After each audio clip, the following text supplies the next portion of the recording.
Salut à tous, c'est Late, bienvenue dans Le Vendredi, c'est Manga, le format où on fait un retour sur les achats manga de la semaine. Et comme en plus maintenant il commence à faire froid, on va en acheter encore plus pour lire encore plus vu qu'on va rester à la maison. C'est parti!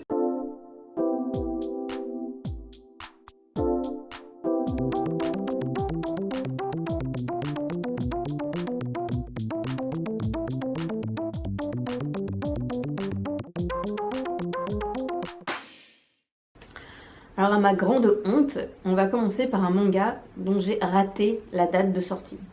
C'est un manga qui est sorti le 2 octobre et je suis allée l'acheter non pas le 3 mais le 4. Je me suis rendu compte le 3 que j'avais oublié d'aller l'acheter et j'ai attendu le 4 parce que c'était un vendredi pour garder la tradition des achats manga du vendredi. Donc je parle bien évidemment du tome 25 de Jujutsu Kaisen.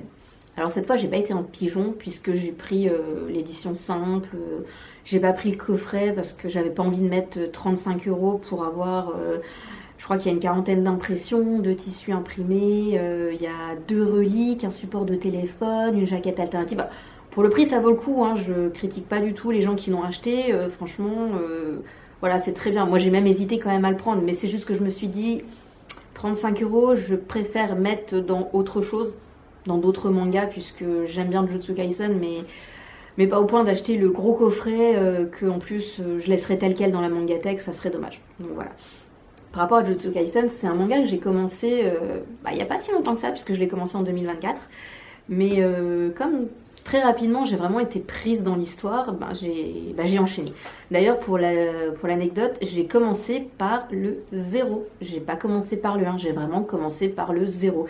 Et j'étais très déçue quand j'ai lu le tome 1 de voir il n'y avait plus Yuta, il n'y avait plus Rika, enfin j'étais un peu sur ma faim. Bon, je suis contente parce que ils reviennent dans quelques tomes plus tard. Mais voilà, donc j'avais vraiment hâte d'avoir le tome 25. Et comme j'ai oublié la date de sortie, j'ai pas oublié de le lire, mais j'ai pas encore pris le temps de le lire. Donc ensuite, on va continuer avec un manga. Quand je l'ai vu, je me dis ah ça a l'air sympa, ça parle de démons, ça parle d'une personne qui chasse les démons pour sauver sa petite sœur. C'est édité chez Panini Manga. Je veux bien évidemment parler de...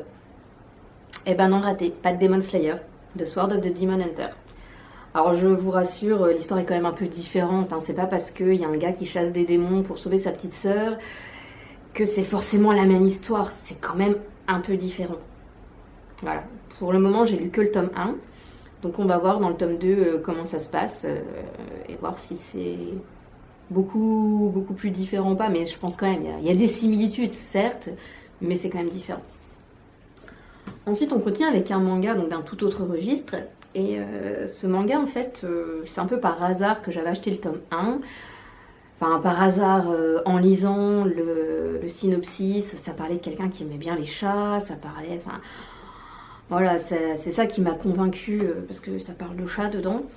Et j'ai lu le tome 1, et en fait, j'ai trouvé ça super sympa, donc j'ai acheté le tome 2 de 365 Days to the Wedding. Donc en gros, 365 jours avant le mariage. Et en fait, ce qui m'a beaucoup plu dans ce manga, c'est que...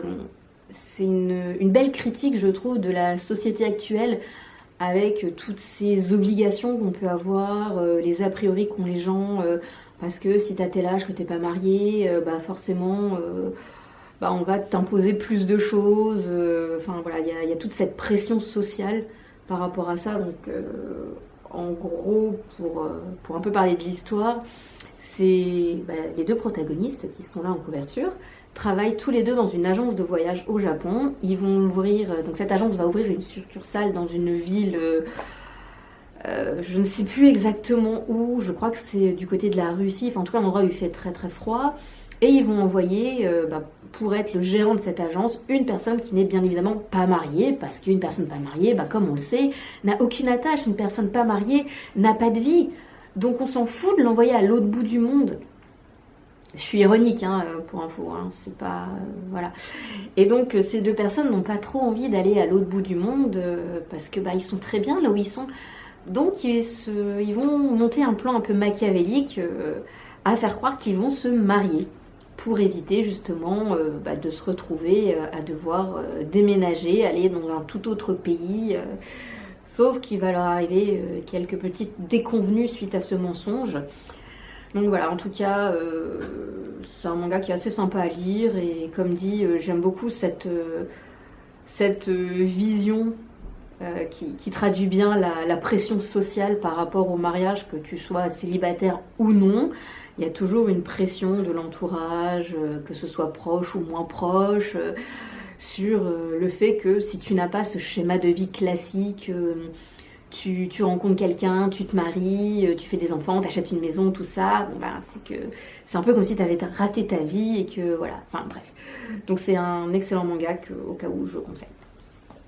Ensuite, on va parler d'un manga qui fait un petit peu débat, je trouve.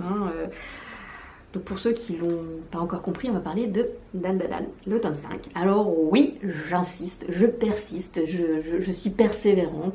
À ce niveau-là, je sais, ce n'est plus de la persévérance, mais de l'acharnement. Mais je continue à lire Dan Dan Dan pour le moment. Je sais que l'histoire, on va dire que ça peut laisser à désirer, mais il y a quand même des personnages qui sont intéressants.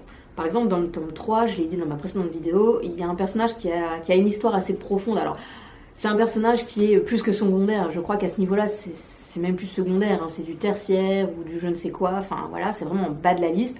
C'est un personnage de toute façon qu'on ne voit plus ou moins que à ce moment-là. Donc, c'est un des yokai. Mais il y a une histoire derrière ces yokai. Ils ne deviennent pas des yokai comme ça sans raison. Et c'est ça un peu qui m'intéresse dans Dan Dan. C'est cette histoire qui est créée autour de ces yokai qui, il me semble, n'existent pas réellement. Enfin voilà, j'ai fait une petite recherche. Un yokai qui s'appelle l'acrobate à la chevelure soyeuse, en tout cas dans les premiers résultats de Google, elle n'existe pas. Mais bon, voilà, en tout cas son histoire est assez intéressante. Le trait de Dan Dan Dan est quand même assez sympa. Voilà, donc on va dire que on va s'arrêter que au trait, à quelques détails intéressants, à un humour, c'est même plus second degré non plus à ce niveau, hein, mais voilà, je sais que ça fait beaucoup débat Dan Dan Dan, mais voilà, j'insiste quand même encore un petit peu à le lire, ne me jugez pas, je dis pas que c'est un manga que j'adore, loin de là. Mais on va dire que j'apprécie la lecture. Comme dit, c'est de la lecture facile, t'éteins le cerveau, tu lis, tu te marres un petit peu, et puis voilà. On va pas s'éterniser dessus, on va passer à la suite.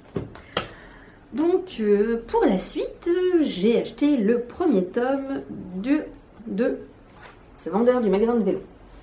Alors là, c'est un peu...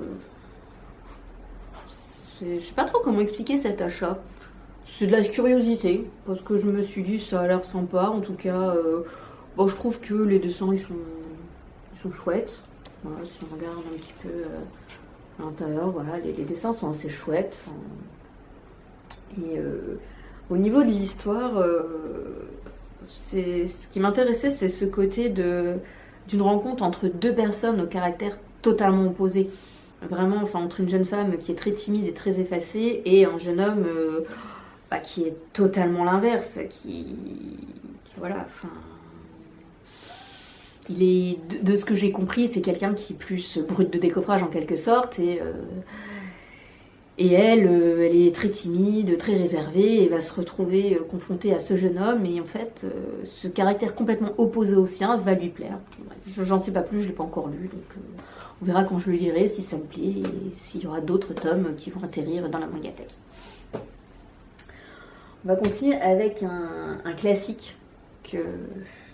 Alors je vais pas dire à ma grande honte, je ne l'ai pas lu puisque j'ai quand même vu une bonne grande partie de l'animé, j'ai quand même lu une partie des mangas. Donc voilà, donc c'est quand même un classique. Je parle bien évidemment de Dragon Ball, le tome 9. Donc voilà, je ne vais pas présenter Dragon Ball. Ça serait...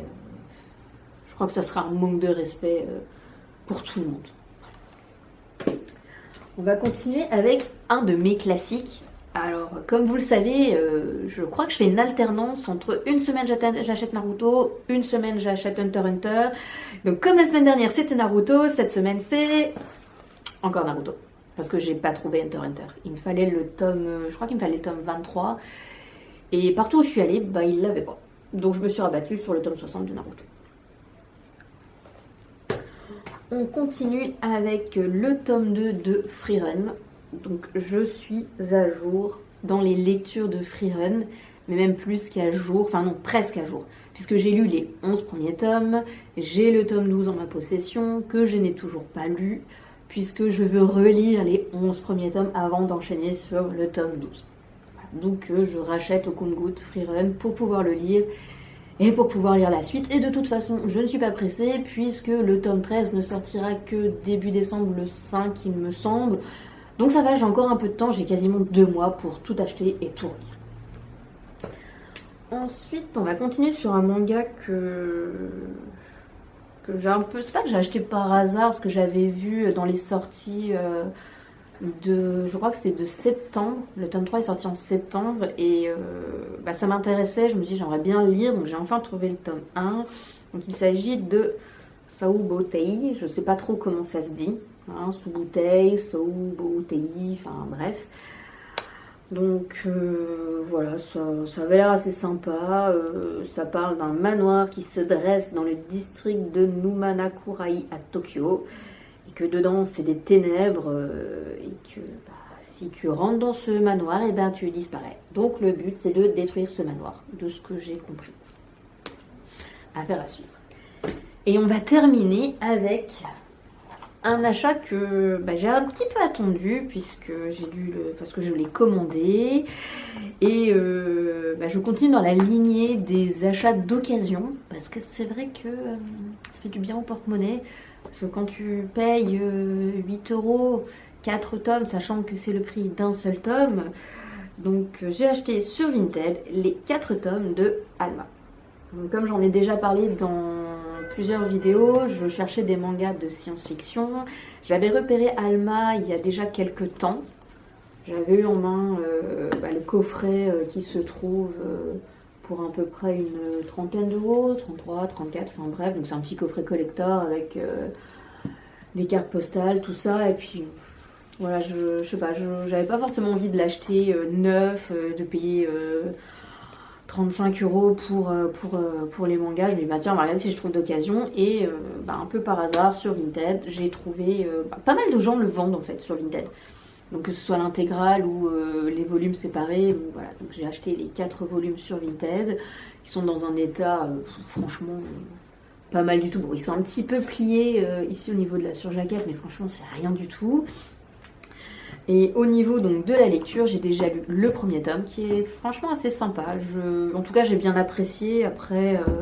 à voir sur la suite, mais en tout cas j'ai bien aimé. Donc, on retrouve le côté science-fiction, on est dans un monde post-apocalyptique et on ne sait pas exactement comment on en est arrivé là. On découvre au fur et à mesure que le monde a été détruit suite plus ou moins à une guerre et qu'il n'y a plus d'êtres humains, ou en tout cas très très peu. Et pour le moment, en tout cas dans le tome 1, au début du tome 1, il n'y a plus que 2 êtres qui vivent sur Terre et dont un qui part tous les jours en quête d'autres êtres vivants pour savoir si c'est le dernier survivant ou non. Et je ne vais pas en dire plus pour éviter de spoiler, mais en tout cas pour le moment c'est assez sympa, donc à suivre.